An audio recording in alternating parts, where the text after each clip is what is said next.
India Pakistan के conflict में Europe का एक देश एक्सपोज हो चुका है और वो है तुर्की। Boycott Turkey. Boycott Turkey. Boycott Turkey. Boycott Turkey. Boycott Turkey. तुर्की के रिएक्शन ने इन रीसेंट इवेंट्स पर इंडिया के साथ रिलेशंस को काफी स्ट्रेन कर दिया है। टर्किश प्रेसिडेंट रेसिप तायिप एर्दोगान ने पहलगाम अटैक के तुरंत बाद पाकिस्तान के प्राइम मिनिस्टर शहबाज शरीफ को कॉल किया, उन्हें प्रेशियस ब्रदर कहा और बोला कि तुर्की पूरी पाकिस्तानी लोगों और नेशन के साथ खड़ा है। यहाँ तक कि पहलगाम अटैक के बाद के दिनों में एर्दोगान इकलौते वर्ल्ड लीडर थे जो पर्सनली पाकिस्तान के पीएम शहबाज शरीफ से मिलने गए। एक रीसेंट रिपोर्ट के मुताबिक तुर्की पाकिस्तान का सेकंड लार्जेस्ट आर्म्स सप्लायर है। जब इंडिया ने रिटेलिएशन में ऑपरेशन सिंदूर लॉन्च किया तो तुर्की ने ओपनली उसको कंडेम किया।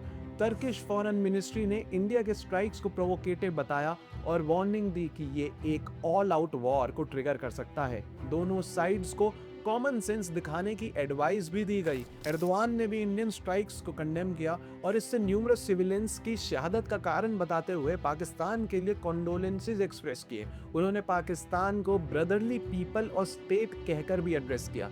एर्दोगान ने कहा कि वो पाकिस्तान के डिमांड को सपोर्ट करते हैं जिसमें अप्रैल 22 अटैक की इंटरनेशनल इन्वेस्टिगेशन की बात की गई है। इंडिया में इन सब स्टेटमेंट्स को लेकर काफी आउटरेज है, स्पेशली क्योंकि तुर्की ने पब्लिकली पाकिस्तान का साइड लिया।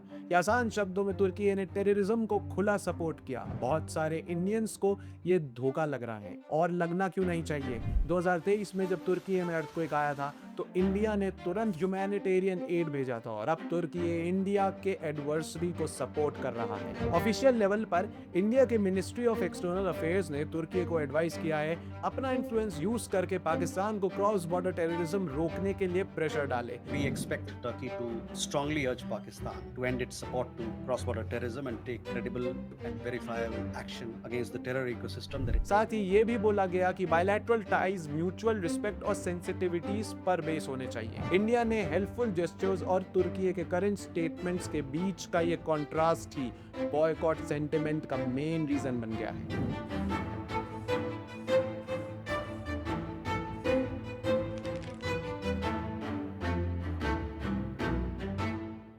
इंडिया और तुर्की के बीच डिप्लोमेटिक रिलेशंस 1947 में इंडियन इंडिपेंडेंस के बाद से ही स्टैब्लिश हो गए थे। डेकेड्स के दौरान दोनों देशों के टाइज जनरली फ्रेंडली रहे। इन्होंने ट्रेड और इन्वेस्टमेंट एग्रीमेंट साइन किए, जैसे कि 1983 में जॉइंट इकोनॉमिक कमीशन, और हाई लेवल विजिट्स भी हुई, जैसे टर्किश प्रेसिडेंट एर्दोगान का 2017 में इंडिया आना और Indian prime minister Narendra Modi का 2015 में तुर्की विजिट करना। तुर्किश गवर्नमेंट ने कई बार इंडिया की ग्रोथ और उसके ग्लोबल रोल की तारीफ भी की है। कई पॉजिटिव इंटरेक्शंस भी देखे गए हैं, जैसे फरवरी 2023 के मैसिव तुर्की सीरिया अर्थक्वेक के बाद इंडिया ने ऑपरेशन दोस्त लॉन्च किया था तुर्की की रिलीफ एफर्ट्स में हेल्प करने के लिए। कुछ ही घंटों में इंडिया ने 5 IAF C-17 फ्लाइट्स भेजे, जिसमें 250 से ज्यादा रिलीफ वर्कर्स, मेडिकल टीम्स और 135 टन का इक्विपमेंट था। इंडिया की national disaster response force NDRF teams और एक आर्मी फील्ड हॉस्पिटल्स तुर्की में डिप्लॉय किया गया था रेस्क्यू और मेडिकल केयर के लिए। ऐसे ह्यूमैनिटेरियन आउटरीच ने दोनों कंट्रीज के बीच गुडविल को हाईलाइट किया। लेकिन रीसेंट ईयर्स में इंडिया के पब्लिक और पॉलिसी मेकर्स तुर्की की फॉरेन पॉलिसी से काफी फ्रस्ट्रेटेड हो गए हैं। तुर्की ने बार बार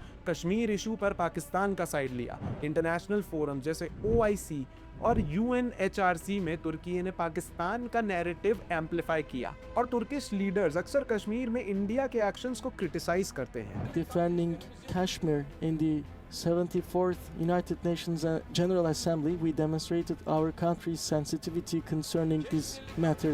सितंबर 2023 न्यूयॉर्क में यूनाइटेड नेशंस जनरल असेंबली के दौरान जब तुर्किश प्रेसिडेंट एर्दोगान ने कश्मीर का मुद्दा उठाया तो उसके जवाब में इंडिया के external affairs minister doctor S Jaishankar ने एक डिप्लोमेटिक काउंटर किया।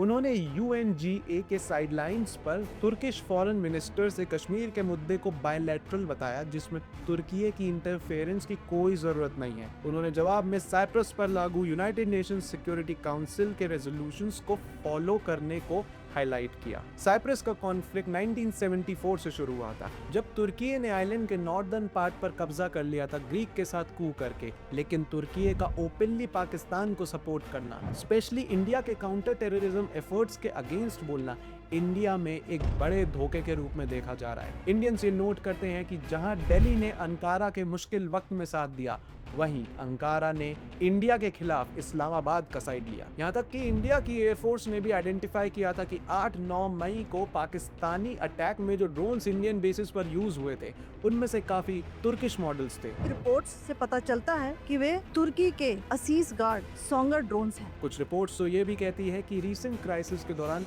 एक तुर्किश वॉरशिप और ट्रांसपोर्ट एयरक्राफ्ट कराची भेजे गए थे। पहलगाम अटैक और ऑपरेशन सिंदूर के बाद इंडिया के MEA स्पोक्सपर्सन ने तुर्की को याद दिलाया कि relationships must be built on mutual respect and sensitivities, और अंकारा से अपील की कि वो पाकिस्तान पर प्रेशर डाले ताकि क्रॉस बॉर्डर टेररिज्म को एंड किया जा सके। हिस्टोरिकल और ह्यूमैनिटेरियन बॉन्ड्स के बावजूद आज कई इंडियंस तुर्की के पाकिस्तान के साथ एलिजेंस, स्पेशली कश्मीर कॉन्फ्लिक्ट पर, को दोस्ती के उस भरोसे का बिट्रेयल मानते हैं जो इंडिया ने तुर्की को दिखाया था। ये सेंटिमेंट कि business can not be bigger than the nation अब इंडिया तुर्की रिलेशनशिप को दोबारा इवैल्यूएट करने पर और सोचने पर मजबूर कर रहा है। तुर्की की इकोनॉमी पिछले कुछ सालों से काफी ज्यादा प्रेशर में है और उनकी currency Turkish lira almost collapse की सिचुएशन में पहुंच चुकी है।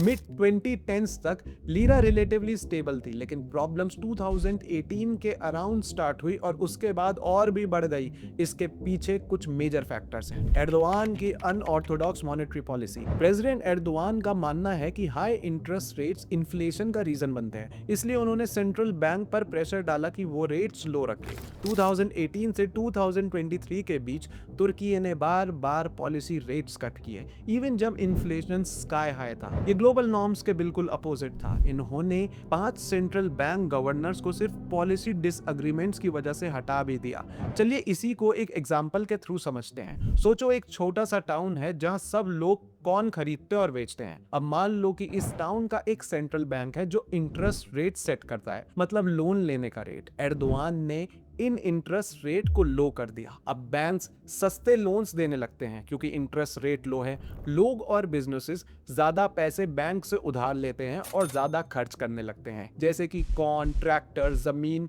इन सब चीजों को खरीदने के लिए। लेकिन अगर कॉर्न का सप्लाई उतनी तेजी से नहीं बढ़ता जितनी तेजी से डिमांड बढ़ती है, तो कॉर्न के दाम बढ़ने लग जाते हैं। यही होती है इन्फ्लेशन। तुर्की में यही हुआ। ज्यादा पैसा मार्केट में आ गया लेकिन सप्लाई उतना नहीं था। रिजल्ट, चीजें बहुत महंगी हो गई। इन रेट कट्स की वजह से हाइपर इन्फ्लेशन हो गया। मिड 2024 तक तुर्की का एनुअल इन्फ्लेशन लगभग 80% तक पहुंच गया। फूड, एनर्जी और रेंट के प्राइसेस शूट अप कर गए, जिसकी वजह से रियल इनकम काफी गिर गई। आम लोगों ने सीवियर हार्डशिप रिपोर्ट की। पेंशनर्स गरीबी में चले गए और लोग बेसिक चीजें तक अफोर्ड नहीं कर पा रहे थे। इसी के साथ साथ लीरा की वैल्यू भी गिरती गई। 2018 से 2023 के बीच लीरा ने अपनी वैल्यू का अप्रोक्सीमेटली 85% USD के कंपैरिजन में लूज कर दिया। अर्ली 2023 में एक्सचेंज रेट 15 से 20 पर USD था, लेकिन इलेक्शंस के बाद 2023 के एंड तक ये 28 तक गिर गया।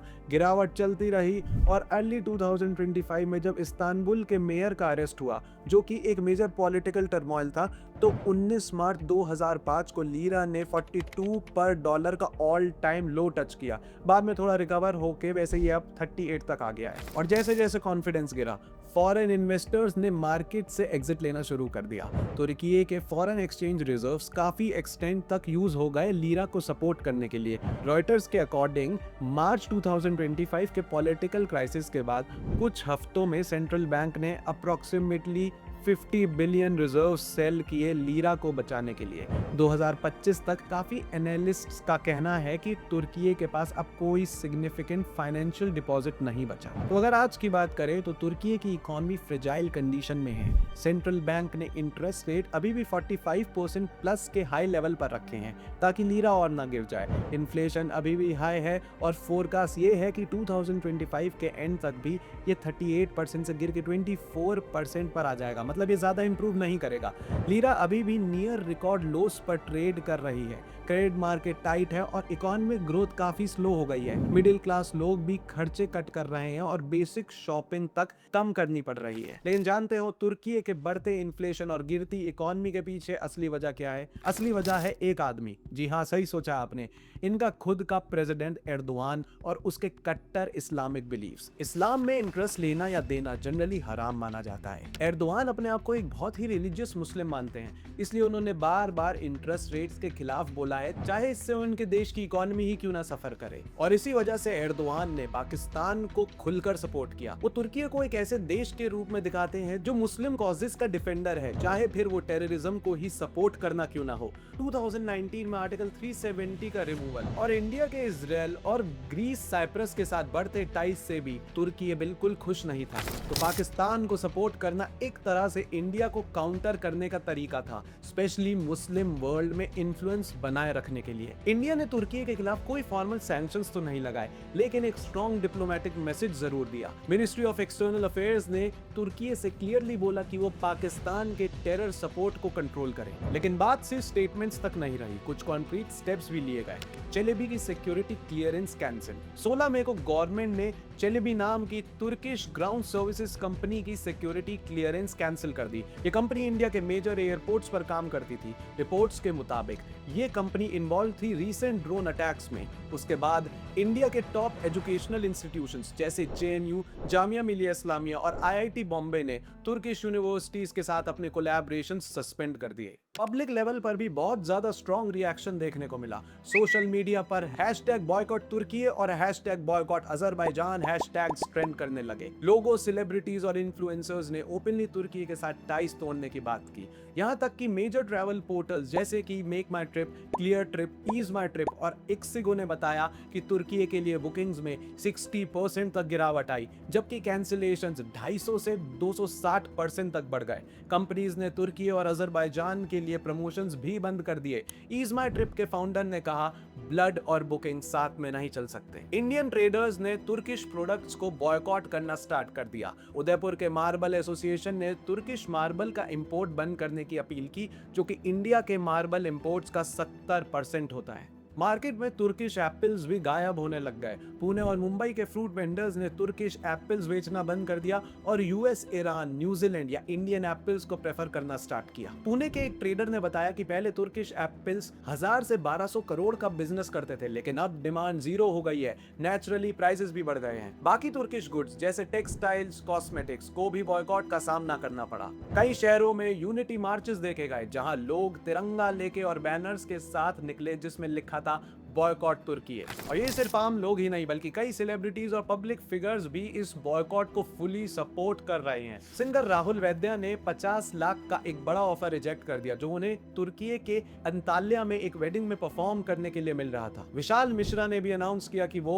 कभी भी तुर्की और अजरबैजान में परफॉर्म नहीं करेंगे। उन्होंने ट्वीट किया, never ever going to Turkey and Azerbaijan, no leisure, no concerts, mark my words, never. Palash Sen ने भी तुर्की को बॉयकॉट किया। उन्होंने कहा, भारत का दुश्मन मतलब मेरा दुश्मन। इंडस्ट्रियलिस्ट हर्ष गोयनका ने भी तुर्की और अजरबैजान के खिलाफ टूरिज्म बॉयकॉट की बात की। उन्होंने इंडियन से अपील की कि वो इन कंट्रीज को अवॉइड करें और इंडिया या दुनिया के और डेस्टिनेशंस को एक्सप्लोर करें। एक इंडियन थिंक टैंक के मुताबिक ये बॉयकॉट एक प्रॉपर एग्जाम्पल है wave of consumer driven diplomacy का। मकसद साफ है कि पूरी दुनिया को ये मैसेज मिल जाए कि इंडिया किसी भी ऐसे देश को बर्दाश्त नहीं करेगा जो टेररिज्म को सपोर्ट करता हो। और पर्सनली तुर्की ट्रैवल करना मेरी भी बकेट लिस्ट में था। चाहे इस्तांबुल हो या कैपेडोशिया के हॉट एयर बलून, सब कुछ मेरी ट्रैवल लिस्ट में था। लेकिन जब कोई कंट्री ओपनली उन लोगों को सपोर्ट करता है जो हमारे देश में टेरर स्प्रेड करते हैं, तो मेरा डिसीजन एकदम साफ है। जब तक तुर्की टेररिस्ट सपोर्टिंग नेशंस को सपोर्ट करना बंद नहीं करता, तब तक मेरा भी बॉयकॉट तुर्की स्टैंस एकदम सॉलिड रहेगा। क्योंकि कोई भी जगह, चाहे वो कितनी भी सुंदर क्यों ना हो, हमारे देश, हमारे लोगों और हमारी इंडियन प्राइड से ज़्यादा इंपॉर्टेंट नहीं हो सकती। वीडियो पसंद आया तो कमेंट करके आप अपना स्टांस मुझे ज़रूर बताइएगा कि क्या आप तुर्की जाना चाहेंगे या नहीं। इस वीडियो में जो भी सोर्सेज हमने यूज़ किए हैं उनका लिंक आपको डिस्क्रिप्शन बॉक्स में मिल जाएगा, आप चेक कर सकते हैं। मिलते हैं अगली वीडियो में। जय हिंद।